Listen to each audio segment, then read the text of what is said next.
सलामुकुम। तो इस टेस्ट के अंदर हम पहले फिजिक्स के क्वेश्चन सॉल्व करेंगे। फिजिक्स का फर्स्ट क्वेश्चन हमारे पास, the device is convert AC into DC. AC को डीसी में कौन कन्वर्ट करता है? तो वो रेक्टिफायर कन्वर्ट करता है। नेक्स्ट है, the types of rectification are. Rectification की कितनी किस्में हैं? दो किस्में हैं।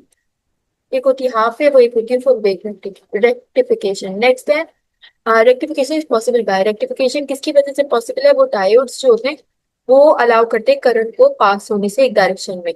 तो ऑप्शन बी आंसर हो जाएगा।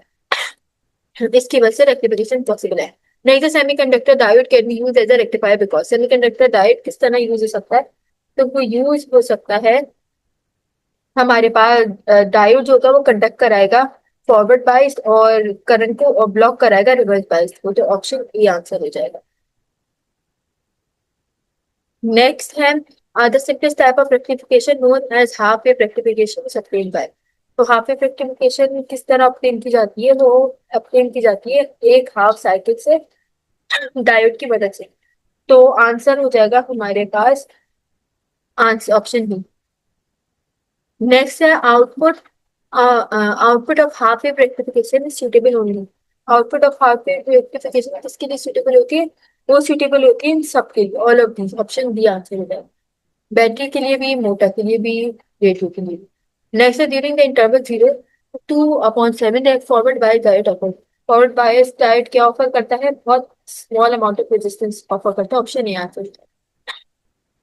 नेक्स्ट है, in a half wave rectifier the frequency of the input is N, the frequency and form the output will be. तो क्या हो जाएगा? Output N pulsating. Option C answer हो जाएगा।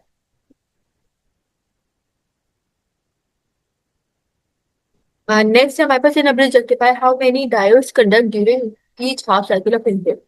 तो इसका आंसर हो जाएगा हमारे पास दो ब्रिज जो है वो कम डायोड के वो कंडक्ट कराते हैं हाफ साइकिल को। ऑप्शन ए आंसर हो जाएगा हमारे पास। Next, if a full bit rectifier circuit is operating from 50 Hz means the fundamental frequency in the ripple will be। तो रिपल के अंदर फंडामेंटल फ्रीक्वेंसी हमारे पास हो जाएगी 100 Hz। नेक्स्ट है, to reduce ripples in the output of a bridge rectifier we should use। हमें एक filter circuit use करनी चाहिए। Option A.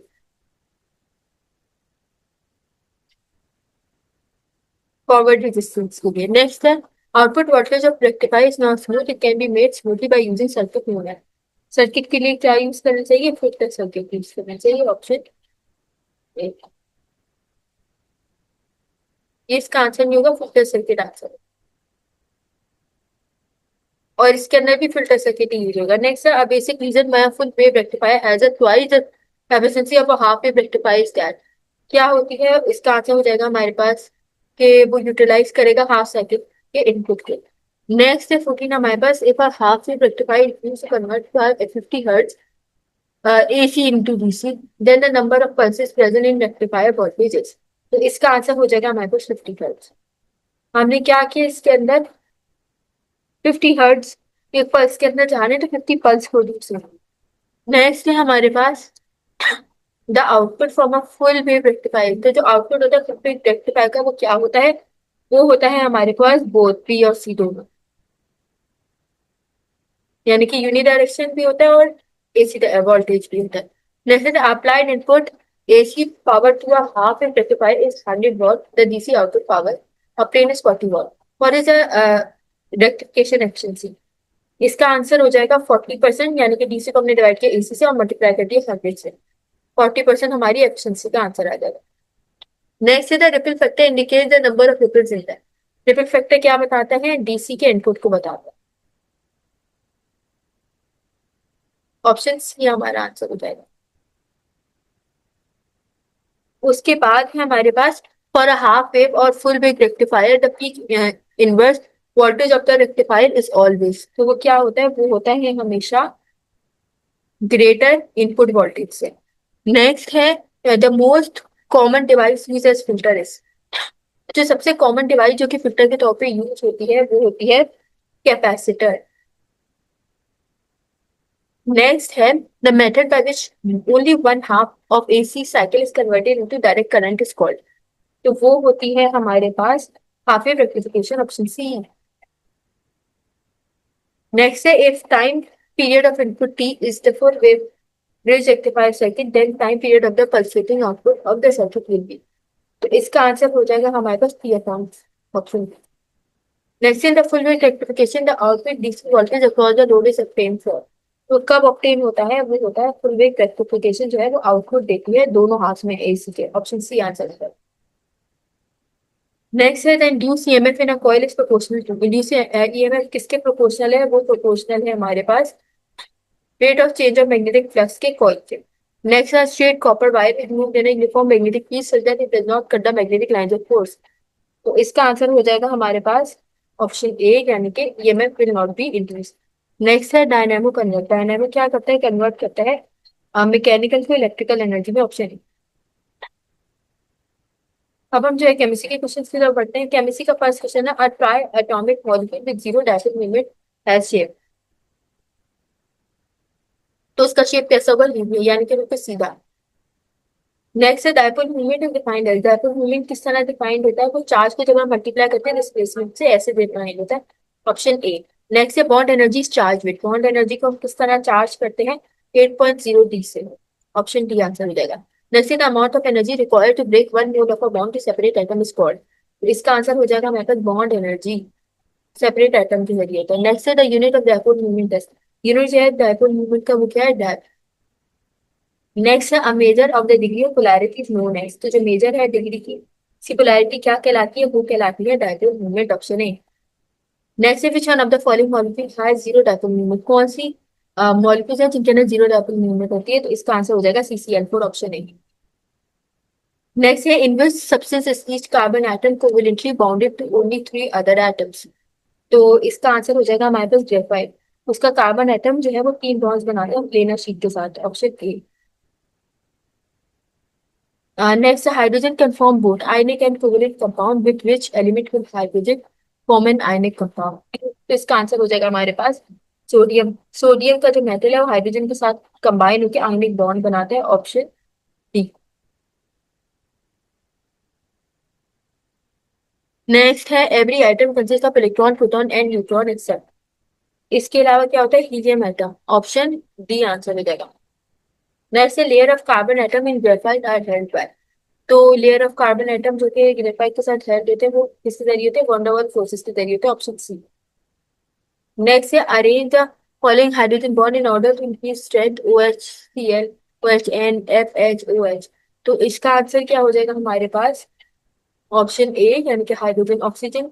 तो क्लोरीन सबसे ज्यादा होगा, फिर OH का N और फिर FH का O। उसके बाद में स्टेटमेंट बेस्ट कंफर्म चेक की सबसे ज्यादा एलिट्रॉप्स ऑफ सल्फर। कौन सी स्टेटमेंट बताती है, तो वो बताती है कि दो को अगर आप बर्न करोगे तो वो सेम प्रोडक्ट बनाएंगे। Option C. इस तरह हमें पता चल जाता है कि वो एलिटोप्स हैं दूसरे के। नेक्स्ट है हमारे पास अभी सबसे ग्रेटेस्ट लेटेस्ट एनर्जी। सबसे ज्यादा लेटेस्ट एनर्जी किसके पास होगी, वो होगी हमारे पास MgO की, क्योंकि उसके चार्जेस ज्यादा है। Strongest latest energy option D हो जाएगा। नेक्स्ट है CC bond length R 154 133 and 120 pm for ethyne methane ethyne respectively. This is due to, किसकी वजह से है ये चीज, ये होगी हमारे sp3, क्योंकि कन्वर्ट हो रहा है sp में, तो बॉन्ड लेंथ डिक्रीज हो रही है। ऑप्शन है। नेक्स्ट है the stability of a molecule is related to strength of its covalent bond based of its select the most stable molecule. तो इसका आंसर हो जाएगा हमारे पास HF सबसे ज्यादा स्टेबल होगा। Option D. Next which of the following compound below has dipole movement zero. तो इसका डायपोल मूवमेंट जीरो किसके बराबर हो जाएगा, CCl4 के। Option A. Next an ionic bond is form between two ions which of the following has no affect in the strength of the bond. तो इसका answer हो जाएगा 2। डबल कर देंगे हम टेम्परेचर को, 2 only. Next which of the following should have the largest dipole movement. Largest dipole movement किसके पास होनी चाहिए, वो सिस डाइक्लोरोइथाइलिन के पास होनी चाहिए। Option C. Next which of the following compound has the shortest carbon halogen bond. Shortest carbon halogen bond किसके अंदर मौजूद होती है, वो मौजूद होती है CH3F के अंदर। Option A. Next which is the major attraction between water molecule in the liquid state.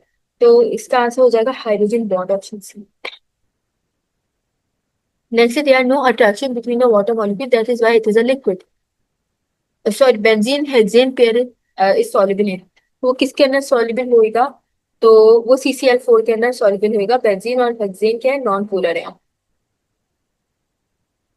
Option D answer हो जाएगा। Next the tendency of atom to contain a maximum of 8 electron in the valence shell is known as. तो वो क्या कहलाती है, उस octet tool. Option C answer हो जाएगा। Next the force which hold together two or more atoms or ion to form a large variety of compound is called. वो क्या कहलाती है, वो कहलाती है chemical bond. Option A. Next the theory of chemical bonding has been a major problem of. किसकी major problem है, वो है मॉडर्न केमिस्ट्री।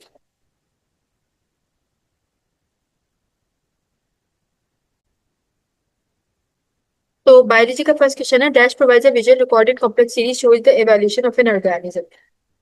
तो इसका आंसर हो जाएगा fossil record. Option C. Next हमारे पास the presence of gill slit in the embryos of all vertebrates support the theory of.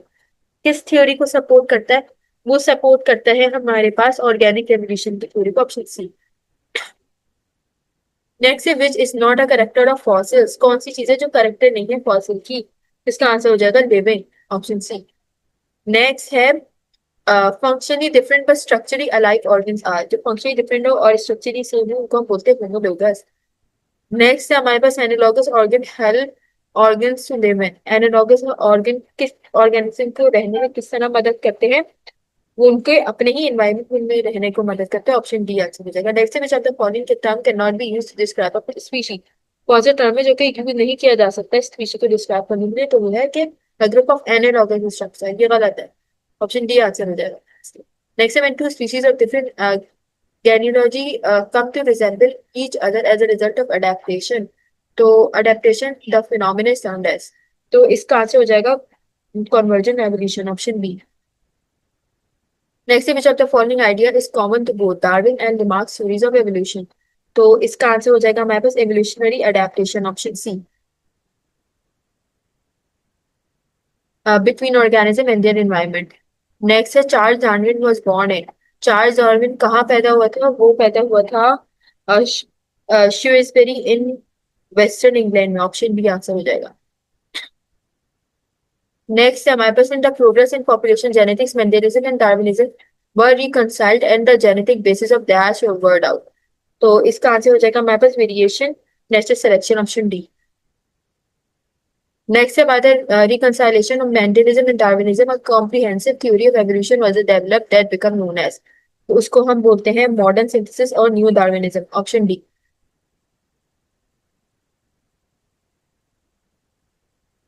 Next है मेल हियन that lives only in America is. तो वो मैमल जो कि अमेरिका में रहता है उसको क्या बोलते हैं, उसको हम बोलते हैं कॉन्टिनेंट्स। ऑप्शन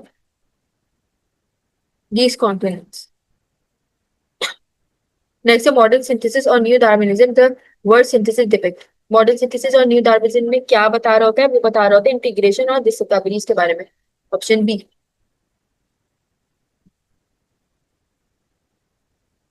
और आइडियाज के बारे में। नेक्स्ट है Darwin's theory of evolution was mainly based on the evidence from. किस एविडेंस पर बेस्ड थी, वो थी ज्योग्राफिकल और distribution of species and fossil record. Option B. Next है the actual remain of cases of organism that lived in ancient geology times. इसका answer हो जाएगा हमारे पास fossils. Option C. Next in human gill pouches has modified into. Human gills में pouches modified हो जाएंगे जिसके ना स्टेशन ट्यूब के ना। ऑप्शन बी आंसर हो जाएगा। नेक्स्ट है four of man horses and wheels show. Four जो मैन हॉर्सेस और व्हील्स की क्या दिखाते हैं, वो दिखाते हैं divergent evolution. Option B. Next है evolution is a remodeling process the statement is supported by. ये स्टेटमेंट को कौन सपोर्ट कर रहा है, वो कंपैरेटिव एनाटॉमी सपोर्ट कर रहे हैं। Option C. नेक्स्ट है the comparative embryology of all vertebrates show the presence of. तो वो क्या बता रही होती है, वो बता रही होती है गिल पाउच पर ना। Option B. नेक्स्ट है fossil are most likely to be present in. Fossils कहाँ मौजूद होते हैं, वो मौजूद होते हैं सेडिमेंट्री रॉक्स के अंदर। Option A. Next in man the vestigial organs are.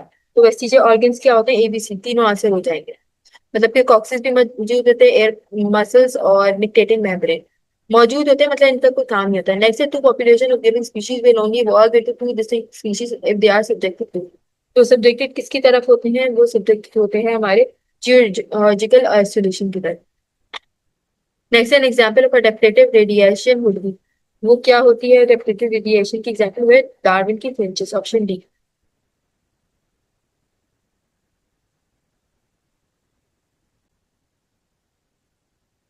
Someone has picked my pocket, तो इसका आंसर क्या हो जाएगा कि my pocket has been picked by someone, option E answer हो जाएगा। नेक्स्ट है circumstances will oblige me to go, तो इसका आंसर क्या हो जाएगा I shall be oblige by circumstances, option E. Next है they showed the visitors the historical monuments of Lahore, तो इसका आंसर क्या हो जाएगा the visitors were shown the historical monuments of Lahore, option N. Next students have elected him as the secretary of the union, तो इसका answer क्या हो जाएगा he has been elected as the secretary of the union by the students, option G. Next है they fought a battle in the plain of Panipat, तो इसका answer क्या हो जाएगा the battle was fought by them in the plain of Panipat, option E. Next है people say that honesty is the best policy but they seldom act upon it, तो इसका answer क्या हो जाएगा it is said that honesty is the best policy but that is seldom acted upon, option E. Next है people say that democracy is a better form of government, तो इसका answer क्या हो जाएगा democracy is said to be a better form of government, option G. Next है member do not disturb him for anything, तो इसका answer क्या हो जाएगा let him not be disturb for anything, option E. Next है I killed a snake with a stone in my dream last night, तो इसका answer क्या हो जाएगा snake was killed by me with a stone in my dream last night, option है। Next है how many letters have you written since the beginning of the month, तो इसका answer हो जाएगा how many letters have been written by you since the beginning of the month, option E. Next है the teacher had given the boys a quiz before I entered the class, तो इसका answer हो जाएगा the boys had been given a quiz by the teacher before I entered the class, option E. Next they will have finished their work by 10, इसका answer है their work will have been finished by them by 10। Next है heavy rainfall damaged the crops, तो इसका answer हो जाएगा crops were damaged by heavy rain. Next है I shall write a letter, तो इसका आंसर है a letter will be written by me, option B. Next है she recites the holy Quran daily, तो इसका आंसर हो जाएगा the holy Quran is recited by her daily, option G. Next है who writes a letter to you every month, तो इसका answer हो जाएगा by whom is a letter written to you every month, option E.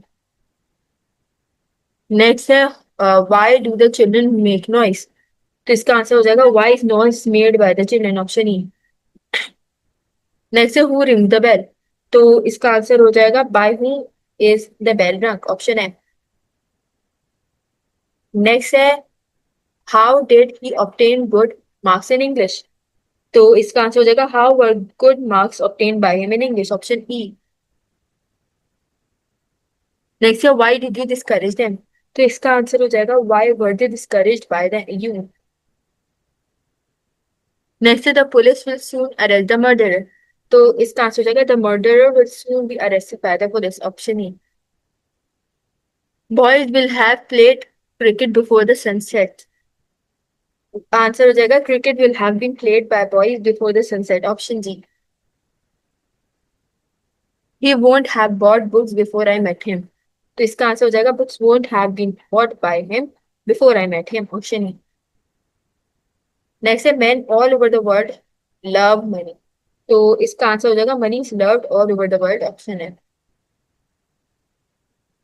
Next है all had given him a present, इसका answer हो जाएगा he had been given a present by all, option है by Ali, ये all नहीं अली है।